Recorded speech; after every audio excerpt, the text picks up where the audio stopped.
The monetary economic policies of former Japanese Prime Minister Shinzo Abe were called Abenomics, a three-pronged approach to stimulating spending. The system has been credited for strengthening Japan's economy at a time of economic decline, something the former Prime Minister himself saw as his lasting legacy. A familiar face on the global stage, Shinzo Abe will perhaps be best remembered for his economic legacy.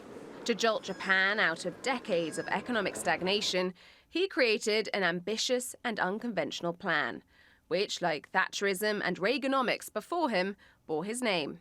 Abenomics consisted of 3 arrows. The first was monetary policy, with low and even negative interest rates and huge bond-buying schemes.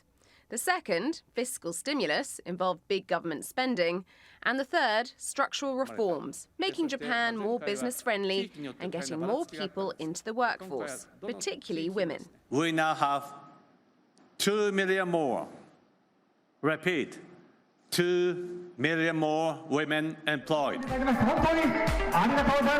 Abenomics had success in the early years, drawing a line under years of deflation, but it had shortcomings, particularly when it came to economic reform for Japan's aging workforce. All 3 arrows needed to be fully executed, but when push came to shove, they ran out of courage to execute the 3rd arrow, if that makes sense, and that's why the rest of the pieces never really had the impact they did.